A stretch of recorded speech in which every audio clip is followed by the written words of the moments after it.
hearsay, but with a guided and authentic knowledge source of information from experts in various fields.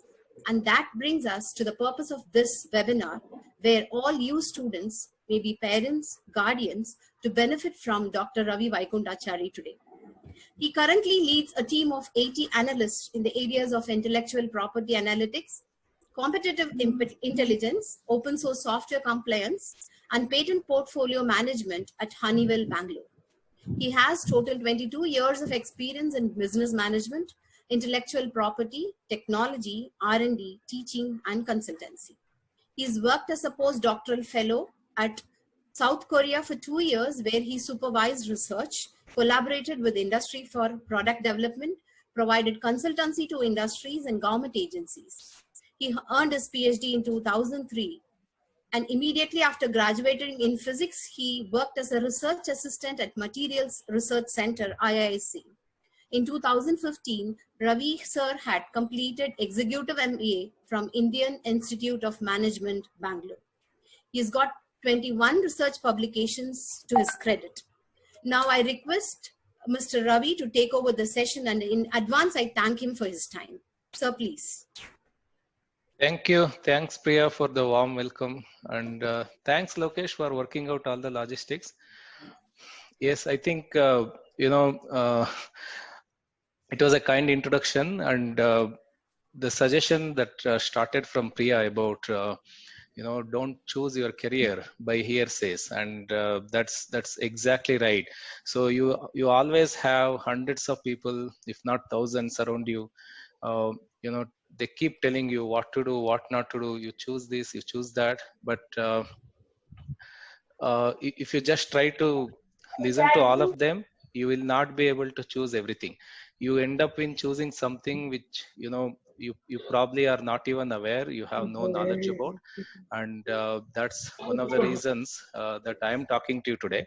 And yes, again, I will not do the mistake of all your neighbors and friends, and I will not give you exactly what you should be doing or what you should be choosing. I would rather take you to certain trends. I'll take you to the directions in which economy is going. I'll talk about what are the jobs that are paying you the highest, and what probably will change during once we are coming out of the COVID situation. And also I will give you some of my ideas about what are the criteria to choose the career or even the study. That should actually help you. You become stronger with the information and stronger with the knowledge, and then you should be able to make your own choice. And you should actually own your own career, own your own decision. It's just that you have to actually have good enough information, good enough knowledge in making the choices. So now let's, Lokesh, are you sharing the screen? Just I'll start, sir. Yes.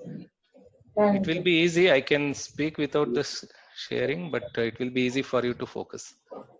You can go to the second slide.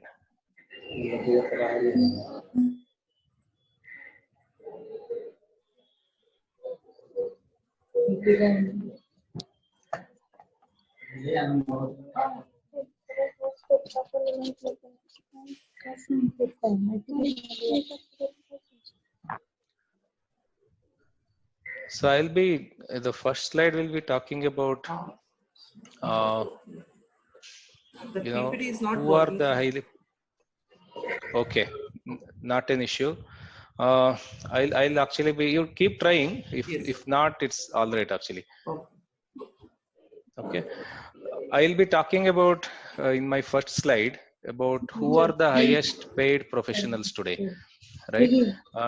I mean, today in the sense, maybe just couple of months before, and just before this COVID thing happened. Okay. So if you see who are the highest paid professionals today, it is the data scientists, it is the surgeons, it is the physicians, and it is the pilots, and then people working in the digital economy, such as artificial intelligence, machine learning, and cyber security, then cloud computing professionals. And then of course you have investment bankers and chartered accountants, especially after GST, the structured accounting has become the norm, and then CS are in high demand, software developers, and of course you have your marketing as well as pilots. Yes, pilots have lost the jobs because most of the flights are grounded, but when the flights are back, they will continue to be paid high, because it's air journey has to be one of the safest, and you must have highly trained, highly intelligent, highly educated pilots on your flight, right? So if you just see, uh, most of these jobs are result of a few things that are, in the world it is called as STEM, that is science, technology, engineering, and mathematics. So the STEM based jobs have been growing at a faster rate in the world, as well as more so in India. And I can tell you, I can assure you that uh, once we get out of this COVID situation, this trend is going to become even more stronger. I think more than any other jobs, I think these are the jobs that are going to be high in, highly generated. These are the professionals who will be under a lot of demand, and this will continue to happen. I mean, even the world may not fly as many flights as they did before. Maybe there will be fewer flights, because the virtual world will actually ensure that a lot of meetings will happen online. A lot of education can happen online. Face-to-face meeting, there is a lot of issue, because uh, people are apprehensive about the coronavirus right now. But till the time you have vaccination, there will be fewer flights in the world. But even in the fewer flights, the pilots that work, some pilots may be out of the job, but the pilots who will be there, they will continue to earn a lot of money. They should be paid a lot of money. Okay, so moving to the next slide.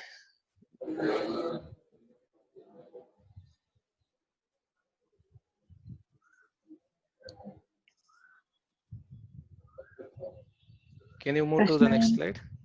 Yeah. Yeah. So there are some possibilities. I'm not placing the bets or making the probabilities here. Post COVID, there are few themes that are largely coming out.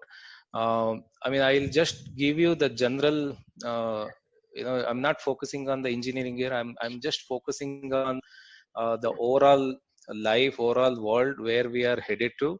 And then of course you will be surprised that it's all about, the life is all about science and technology in the future. I mean, if you want to solve the real problems of the world, it's going to be science and technology. So one of the first theme that will definitely come out will be wellness. When you talk about wellness, I think a reasonable number of people will start thinking about improving their immunity by themselves, having natural remedies and keeping their immunity positive, maybe by yoga, meditation, and then regular hygiene practice, personal hygienes. So this theme will get definitely stronger. People would like to have fewer visits to the hospitals, and which actually which were already getting lot crowded. And then today in some of the Western worlds, if you saw Italy, Spain, they suffered because a lot of people went into hospitals at the same time, and then the infection started spreading. And now at least a good number of people will be thinking about, how do I even not go to the hospital, right? How do I keep myself so healthy that I don't need to go to hospital? I mean, that's one of the strong emerging thing that is coming up. And yes, of course, if some of you want to be doctors, some of you want to be practicing natural or alternative medicines, I am sure there will be a lot of demand. Before it was not the case, but post it will be. It does not mean surgeons will not have enough job, the regular doctors will not have enough job. They will continue to, because our ratio, especially in India, the doctors to population ratio has been very low. Yes, all in fact, the English doctors along with natural or alternative medicine doctors, they both will be in high demand post this COVID situation. The next strong theme that is coming up is sustainable environment. You know, you realize during lockdown how crazy we were moving towards, right? Every day wake up at 5:30, then get onto a car at 7 and drive to office till 8, even for 10 kilometers. At least that's the situation in Bangalore. So now Bangalore, Delhi, Pune, Mumbai, Chennai, Kolkata, all mega cities have become very quiet, and there is no noise pollution, there is no air pollution. And going forward, I think this theme also becomes stronger. I don't expect that, okay, everything happens in a single day, but this experience of being in the lockdown for 40 days, that has taught a lot of people a lot of lessons, and these are the prominent lessons. And then even it doesn't happen just like, no change will happen just like that by tomorrow. Today it is this, tomorrow it is like that, but there will be a lot of thinking about, okay, how do we make our environment much more sustainable, have a greener environment, have cleaner environment, reduce the pollution. So this is a kind of a theme that will be emerging strongly. And then of course you've seen a lot of migrant workers going back to their villages and small towns, because they were not treated well, and then they didn't have jobs, and then they walked for thousands kilometers. Many times they died on the way, and then this experience will have traumatized them, and then at least half of the people will not be coming back to the cities, right? Of course, they should have opportunities. Government, I am sure government will create a lot of opportunities in the rural area itself, but half of them will be shying. They will not be interested to come back to the city to make a living.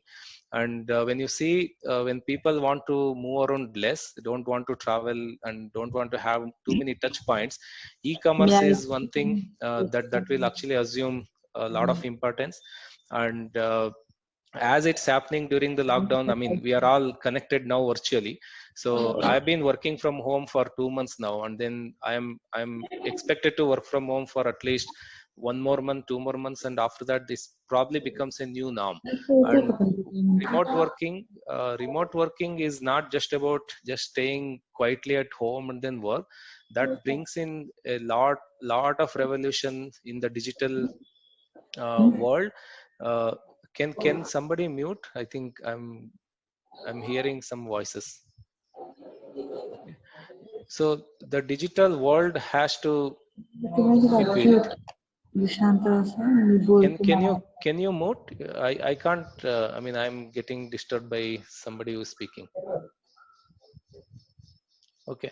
So the digital world will actually create sufficient infrastructure for all the people to work from home and work from wherever they are. Say cloud computing, online collaborations. And then when you are working from home, one of the major important thing is also to have a cyber security. And then also, data analytics comes into picture, artificial intelligence, machine learning. So these are all the themes that assume a lot of importance in the digital world. And of course the professionals, if you choose any course, and if you want to become if you want to choose the best of the profession, I would say post COVID, these are the themes, and I strongly urge you to think about that. These are the themes, but underlying this, what it calls for is you should actually either choose a science program or an engineering or technology. And as you grow, you might have to even become much more stronger in creating impact for the society, which I will speak very soon in the coming slides. So in fact, you have any questions, you can keep typing in. Lokesh actually will take them and then read it to me later on. So next slide, please. So just before this, yeah, very quickly, if you just want to know, every economy goes through different phases. So we start with predominantly agriculture and then move to manufacturing, largely the industrial, and then services. So in India, 10 years back, 60% of the people were employed in the agriculture sector, but today it's only the 40%. And services didn't have anybody 20 years back, but today it is a dominant employer. And manufacturing, we missed the bus, but it's still dominant, but it is going to be much more dominant because of the Western world getting pissed off with China, and then what they did to the entire economy. So if you just see the newspapers and then the speeches by political leaders, most of them are talking about making use of the opportunity, like Western world uh, trying to create an alternative to China. And then who are the beneficiaries can be India, Vietnam, Malaysia, and definitely India is well positioned to take the advantage and improve its manufacturing. And now if we think who gets into the manufacturing sector, I mean, it's the engineers, it's the technical people. They are the ones who actually can survive in the manufacturing sector. Quickly, next one. So the other question that you should be asking, these are all the macro trends in the economy that you should be aware. These are the stuff that you should know before you make a career choice. If you see, a lot of people want a government job just for the safety and feeling of settlement. But if you just look around, decade after decade, governments actually are cutting down the jobs. So per population, if you just look at how many jobs government is creating, it's very, very low. Unfortunately, most of the people go behind government jobs, spend 2 to 3 years, and then lose their prime time. Instead, if they just focused on getting a job and then building over that, they would actually be better off. So agriculture, because of modern technologies, they don't need as many people as they uh, required earlier. It's not that agriculture is not important, but because of the entry of technologies, they don't require many people there. If you look at who is creating more jobs, it's the private sector, like large companies and medium companies, small and micro. And then in the past 10 years, you would have seen a lot of surge in the number of tech startup companies. These are created by individual entrepreneurs, and these are also assuming a lot of importance, and then they have the potential to grow. Some people create a company and make it big and then sell it after 5 years, 10 years, and then they go on to make another one. That itself has become a big business model. So in essence, the world is moving towards, even in US, most of the jobs are created by startups more than the MNCs create jobs in India, but not in US itself. So some of the thing that you should be aware is, you have to think that you have to aim to become much more self-reliant, and this is what our political leaders are also calling for. And then I would say you should actually become an entrepreneur. You should create jobs for rest of the society than seeking the job.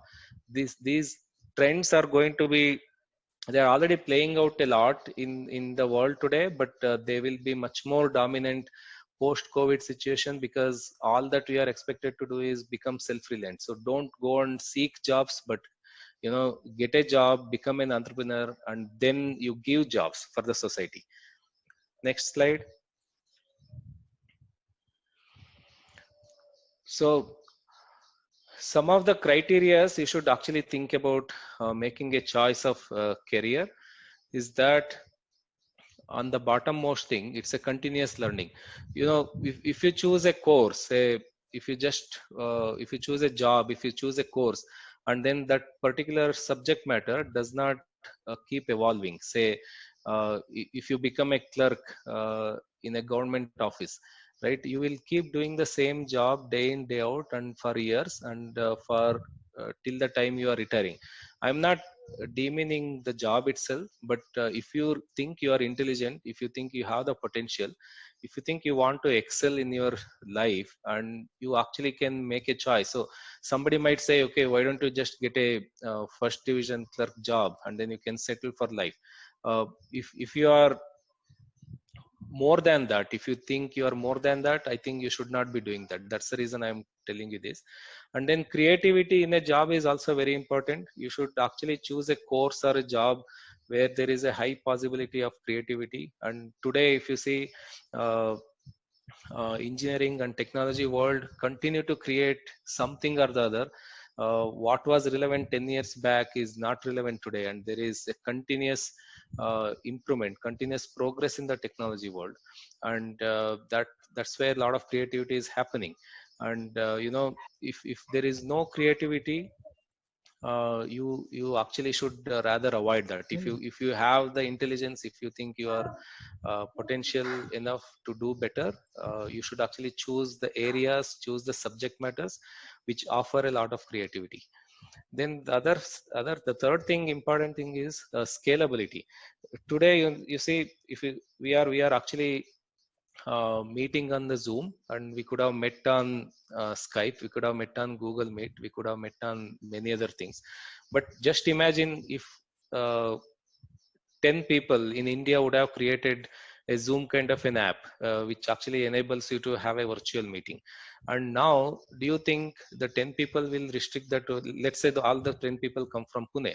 Do you think the 10 people will have that restriction that, okay, this virtual meeting app can be used only in Pune, or only in Maharashtra, or only in India? No. If you just develop such kind of an application, a software application, this can actually go to the entire world, and that's the scalability. If you just do any work, you just take up any example, and then just you see, can you actually sell it to the entire world, or are you part of the organization that is actually creating, that is producing this kind of a product? So you should be in a place where your organization or your own product, your own solution should be scalable not just in the boundaries of your state, country, but it should be across the world. Today, WhatsApp was created by just 19 people. Uh, the number of employees WhatsApp had at any point of time was just 19, that is 19 people. But they were actually uh, acquired by Facebook for about 19 billion. I'm sorry, not 19, about close to 100 people created WhatsApp, but they were acquired for 19 billion. That's the scalability that you should aim. Even if it is very big for you to aim, at least you should dream to be part of those organizations which actually sell across the world, right? And then finally, impact on the society. It's like you believe your potential, you have the capability. If you think you are capable of surviving for yourself, then good. That definitely is required. But if you are a person who thinks who can do much more than taking care of yourself, that means you can take care of your family, and then you can going even beyond. Can you take care of 10 families? Can you give jobs to 10 other people? 10 other families can survive because you have created something. And that's the entrepreneurship, leadership that can actually make you feel better because of the impact that you have created on the society. And that exactly what India requires today. In the coming years, the country will not accept people who just seek jobs. In the coming years, country needs people who actually creates the jobs, right? And that requires that means that's a lot of demand, that's a lot of expectation on the young students. And then you actually have to make right choices now itself, so that you have all these higher aspirations, and then do good for yourself and also do good for the society. Next slide. So my recommendations, if I just ask you, just read these things and then keep them in the mind. So starting from healthcare, that's very much required for our self-preservation or survival. And broader themes for the future will be, they continue to be engineering, technology, business management, and leadership, innovation. And then on the top, I have listed entrepreneur. And you guys are very young and you have a long life ahead, so long careers ahead. Just do not stop at, okay, I'll get into engineering and then my life mera zindagi ban gaya. So getting into engineering is not the end of that, and coming out of engineering and getting a job is not the end of that. So you should have a continuous learning mindset, continue to learn, continue to acquire knowledge, continue to add more value to the job that you do.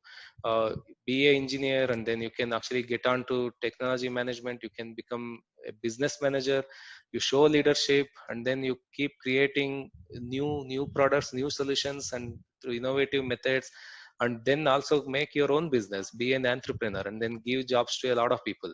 I was in Pune a couple of months back, just before the COVID situation. In the Symbiosis University, you have a innovation and entrepreneurship course itself. So I was there as a panel member to select students to get admissions. And then there is a Flame University. They also have started entrepreneurship and innovation courses. So there are only 2 universities that in entire India who offer entrepreneurship and innovation courses. That is in Pune, and I am sure more such will come, because that's the need of the hour, and country needs entrepreneurs and innovative guys who actually create a lot of impact for the entire society. Okay, I think I am done. I hope I have managed it in time. And if there are any questions, Yes, feel sir. free to. Yes, sir. Yeah. Thank you, sir. So there are some questions in chat box. I would ask on behalf of them. The first question that we have is how post-COVID situation circuit branches will add value in medical field. Hello. Yeah, I Yes, sir. I think that's a very good question. Today, healthcare is a lot about technology. Of course, there is a lot of science behind that, understanding the DNAs, RNAs, and then genetics of human beings, how the disease happens. But when it comes to treatment, it's 90% of the thing is ruled by the technology space, and there is absolutely no stop about that. And in fact, going to assume much more greater importance. Okay, sir. Thank you. So there is one more question, sir. Students are asking about scope of cybersecurity post-COVID. Yeah, it is definitely high. The biggest worry when employees start working remotely. Look, just before the COVID situation, I traveled to my hometown to celebrate the festival Ugadi, and then lockdown got announced, and then I started working there. And the top management always has concern that, okay, where are people working from, and then how closely are they connected with each other, and then how to monitor their systems. So are there any data thefts, are there any confidentiality issues that are getting leaked up? So how do they actually install certain softwares that keep monitoring what we do, wherever I am, whether I'm in Bangalore, where I'm Pune, but if I'm working for Honeywell. So how do they track me? I mean, what is the guarantee that I am not leaking certain data through my personal email? I'm not taking a USB card and then taking some confidentiality matter and then passing on to the competitors. So this is becoming extremely important, and this is where a lot of investments have already started, and the top leadership extremely worried, because I am working in a field that is intellectual property, which is extremely strategic to the organizations. And there have been a lot of trainings, there have been a lot of softwares in my laptop itself. They know what I do. One of the member tried to play chess, and I got an intimation saying that, okay, one of the team member is playing chess in the office device. So to this extent, cybersecurity is advanced, and then lot more advances are expected, and I'm sure there is a very, very high demand for cybersecurity professionals. Sir, one more question which is very common to all. Which engineering branch is having scope post-COVID-19? Which I engineering think branch? computer science, electronics are the best bets. Okay. They will continue to be the best bets. And that does not mean, electrical engineers and mechanical engineers, whom I believe are the core engineers. There is much more real engineering than the virtual engineering there. So their role is also very important, because even when you create a virtual world, you need good domain experts, right? So you create a computer infrastructure around mechanical device. A computer engineer cannot come and create it without having a domain knowledge of how actually mechanical systems work, how electrical systems work. So everyone has a place, but who will be at the frontier? It is electronics and computer science guys. Okay, sir. Sir, one more question. They are asking more specifically about data science and artificial intelligence. the role of data science and artificial intelligence? Yeah, so this is already creating a lot of disruptions, and with the help of artificial intelligence, a lot of manual works are getting automated. And some people fear that, okay, when manual works are getting automated, the people who are working on manual basis might lose the jobs. But that's largely misplaced, because if we don't change, jobs will keep changing us. So it's responsibility of us to stay ahead with the technology and adapt to the new technology. If you actually want to become an ordinary engineer, versus you want to become part of the artificial intelligence community, right? If you are a part of AI community, then you actually definitely will have a lot of scope in the future. But you want to be like, I want to be an engineer working in a government electrical board. So obviously you would be missing the trend, you will be missing the bus. And the choice should actually towards AI, data analytics, and machine learning. All of them are also connected to the digital economy that we are going to witness. How many transactions are happening, and what are the deviations? Say, for example, in the retail segment, in the healthcare segment, even in the engineering, and many plants management, there are a lot of sensors that are installed, and then data keeps coming from the sensors, and then it's a huge data that keeps getting analyzed. And now you have sophisticated softwares driven by artificial intelligence and also self-learning, that is machine learning softwares. They keep analyzing the trends. If there is an issue with respect to operation of a plant, now instead of a person looking at the problem area, the softwares created by the AI and ML experts, so they will identify where Excuse me, sir. exactly the problem is. Excuse me, sir. Sir, it's less than 1 minute, so this meeting will end. So we will rejoin the same link again, sir.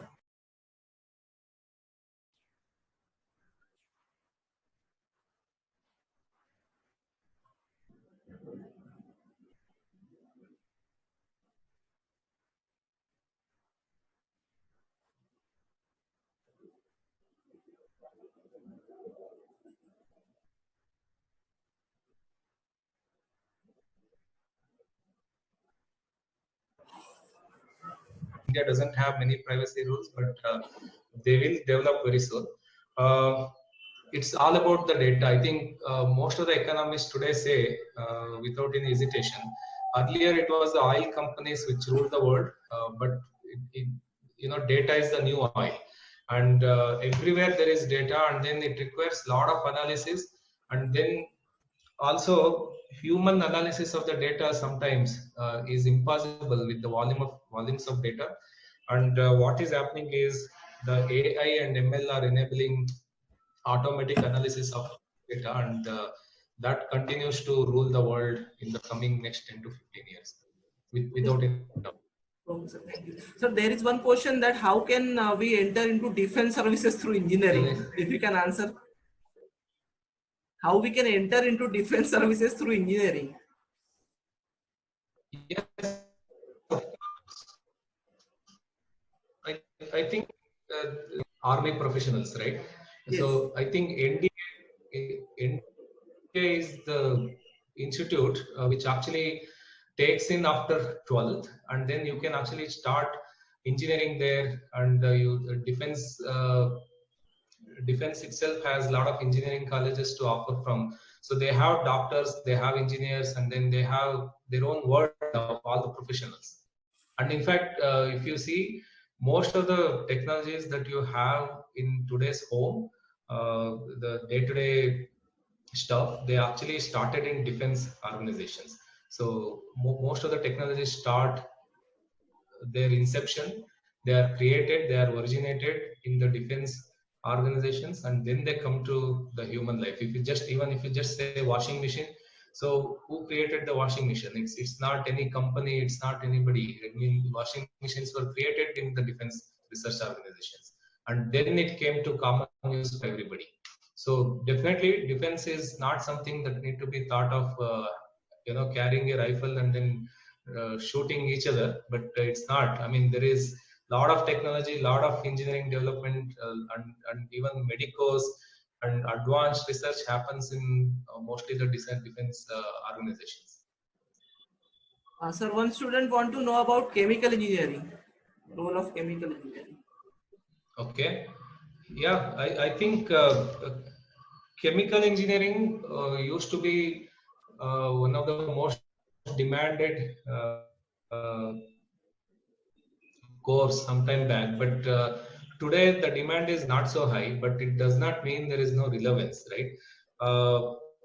Chemical engineers are definitely required in many manufacturing industries which are expected to boom. Unfortunately, India missed manufacturing bus, and that's the reason core engineers like mechanical, chemical guys didn't have enough opportunities in the private industries. But you know, because of a fight between Western world and then China, if India gets a lot of opportunities, and then if we have to set up a lot of manufacturing in our country, and I'm sure like role of chemical engineers will definitely be high. In fact, the pharmaceutical companies across the world, they depended heavily on based manufacturing of pharmaceutical agents, pharmaceutical components and reactants were actually synthesized in China. And today, even 10% of this comes out of China, and then 5% of that comes to India. And then these are all the industries that require to employ chemical engineers in abundant number. Okay, sir. So most common question nowadays people are asking, even the professionals are, in current situation, many people are going to lose job, is what people are saying. So what is your take on it, and what is the scope for engineers, especially fresher engineers who are getting passed out in year 2020? Yes, I think that's a very good question. In fact, that fear actually is troubling a lot of professionals, and the only answer to that is we should actually accept that as the norm instead of seeing that as a strange thing, right? You see, my father worked as a teacher, and then throughout the life he had a stable career. And then today you still have jobs of teachers, but there are more jobs which are in the private sector, which are actually not so safe. And we should not actually assume that okay, what happens in government public sectors should continue to happen in private sector. No, that's not going to happen. If you get into private sector, if you want both stability and high amount of earning, both are not going to happen. And the only remedy for this is the young students and then new generation, instead of going behind, okay, who gives me the job? So they should actually start thinking, can I become an entrepreneur? Can I create the jobs for others? And this trend is expected to happen, and then there is no other option for the entire country. I mean, I'm not saying 100% of the people create the jobs, but at least out of 100 people, 20% of the people, at least 20 out of 100 people should actually have the mindset and literally literally become entrepreneurs and then create jobs for the rest of the society. And we cannot expect government to do that. We cannot expect multinational corporations to do that. We can't expect software companies to do that, because they did their job, and their responsibility is not to keep you in the job till the retirement. And you learn as much as possible from these companies. Come out and then start your own, or you get into a good course and then get into entrepreneurship courses, have some idea. You know, India is such an unorganized economy, and there are so many things that can be done. So if you go to US, you might say, okay, a lot of things are already done. What do I do? But if you just go to India, any city, any rural, any small town, the advantage is that there is a lot more to be done. And then when you have a lot more to be done, you just sense the opportunity, and then based on your education, based on your leadership, just think of a possibility of a new business, and then take a risk, and then do something, and then I'm sure that that's going to be much more successful than thinking about safety and settlement of your own jobs. Yes, sir. So seeing number of laborers moving to their respective places because of this COVID pandemic, One question is there in chat box saying how we will manage labor in construction sector post COVID-19, because most of the laborers are going back to their villages. Whether they will come back to the working place or not is what the question is. Yeah, that's a very good question again. Yes, see, cities will lose the construction laborers. Maybe 50% of the laborers have gone back to villages. Yes. Now there are new people in villages. So how do you engage people in villages is one big question. And then how do you manage your factories and industries without laborers is another big question. Second question, if I have to answer first, I think most of the factory owners and industrialists are already thinking about industrial 4.0 revolution, which calls for an automated construction, automated manufacturing, and automated servicing, right? So how do you handle your own industries? Maybe you need to invest a bit to start with, but you make an investment and depend less on the laborers. And so how do you basically by virtue of automation, right? And that's the revolution already many of the industrialists are thinking about. Now, second question is, okay, now there are so many people in rural areas. How do we keep them busy? If you don't keep them busy, don't give them a job, then there will be a lot of social issues, right? So men will start drinking, and then they will start depending on the women to work on, and then entire family collapses. So that's also a big issue. I think that's something government should focus on. Government definitely will take care of that. But yes, Industry 4.0 revolution, which calls for automated industries, is going to be the answer. You know, how do you manage with lesser workforce in the urban areas? I mean, there is a lot about Industrial 4.0 revolution. Maybe you can search and then find it out. But that's the answer. Yes, sir. Since we have many engineering aspirants in our audience, so they want to know about each of choice of their branch. So can you please say a few things about production engineering, civil engineering, mechatronics, and metallurgy engineering, metallurgy. Okay, I think that's something they can get suggestions from so many people. Yes. I don't actually look at these disciplines as the one which is like a magic wand. So if you ask me what was my education, I studied BSc. I was a physics graduate, and then I moved into engineering. I graduated. I earned a post graduation in electrical engineering, and also did my PhD in electrical engineering. And most of the research areas that I did was in the multidisciplinary research area. And now in the area of intellectual property, I am exposed to all kind of technologies. So I don't see as, okay, I don't want to have a strict division between production, civil, this, that, everything. Whatever you study, I mean, if you really find it interesting, so you should actually do that, and not with the production in mind or civil in mind, but go deeper and then get a good knowledge out of the course, right?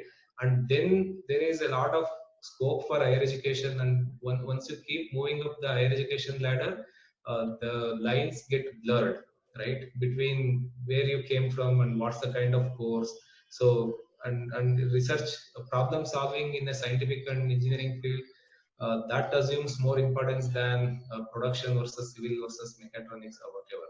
So, I mean, you may be asking purely from a job point of view, as soon as I finish this, can I get a job? But I think you should think beyond a job. Even if you get a job, what do you do with that, right? So that's going to be the question that you should be asking yourself, all the students. Okay, sir. So there are a few questions which are repetitive. One people are asking about which will be the base branch. So sir has already answered that computers and electronics will be the frontiers, and all other branches like mechanical, civil do have their scope also. So I don't think there is one more question, sir, just before we close down. Yeah. Career scopes for innovators in engineering education. Yeah, okay. I think as we talk about innovation in the industries, one thing that most of the industrialists or intellectuals in the country are not talking about is, okay, why don't we innovate even our education system? I mean, innovation in the governance, innovation in the education system. So when I speak to a lot of principals, chairmen of different engineering colleges, So the governance itself is so centralized, and compared to the advanced countries where the education system is very creative, very innovative, in India it has become extremely rigid. So in fact, even I understand the faculties are also hard pressed into doing certain things in a very boxed environment than being very creative. So just to cite example, if you just study in Canada, US or Europe as an engineer, so you study for a year, and then you take up internship, and then actually you can come back and say college that okay, I will skip the second year, I will come back to you in the next year. And between first year of engineering and second year of engineering, I want to work in an industry, and they get an opportunity. I think the education system allows that to happen, and the education system drives you to go to the industry and become an intern. And the other innovation that is strong, severely missing in India is while working, this is a question again, connecting back to the previous question. So if you are actually studying electrical, can I not take an elective, can I not take an optional course in computer science or a programming? Can a mechanical engineer go and sit in a class of computer science programming? So these are some of the cross learning opportunities that are actually not facilitated. Obviously, if you're a guy who really wants to go and sit next to your friend in a computer science, nobody stops that.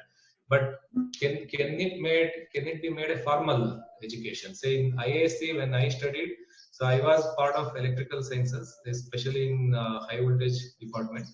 And while studying high voltage mandatory courses, let's say I had 6 courses to complete. 2 were mandatory. One is generation and measurement of high voltage. Second thing is insulation engineering. The mathematics course, I took it in TAFR. TAFR, there was a small campus inside IISc, so I took mathematics course from TAFR. And then I had to attend one course in instrumentation because I had to come out with a pilot system to control air pollution, and I had to devise my own product. And then I took a course in metallurgy where pollution engineering was taught, right? And then I also took a course in chemical engineering because my research involved a reactor, and my professor asked me, why don't you go and learn how a reactor engineering works? So I attended a course in a chemical engineering, and then I could choose whatever I could based on my research area. And now, why only IISc, this kind of a system is there? Why can't entire education system in India facilitate this kind of a movement? So why not in your own college, people can have a major subject as well as some electives, and based on their choice, their interest, they can take it, and then they will actually devise their own career path later based on that. So if we are strictly going by production engineering, mechatronics, I think jobs are very few in the current scenario. But if you have a multidisciplinary and interdisciplinary education, I think your ability to success is very high, higher than what it is today. And that's where innovation in education system is also important.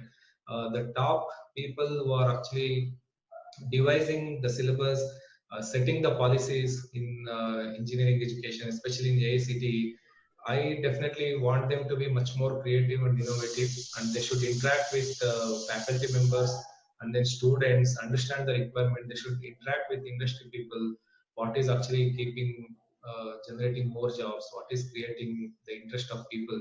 So these are the questions that policymakers should think and then come out with very innovative ways of education, not just in engineering, I think even in the primary education. So the rigid system that we have right now, it is not at all innovation. I mean, when you are boxed, when you are kept under rigid systems, rigid lines of boundaries, you do this versus you don't do this. So this is not going to help the country. I mean, lot more innovation has to happen in the education. I really appreciate that question. Yes, sir. So looking at interdisciplinary research happening around the globe, there will be surely educational reforms. It should be initiated by MHRD and IIScT, and that will happen for sure in future. So those are the questions from students.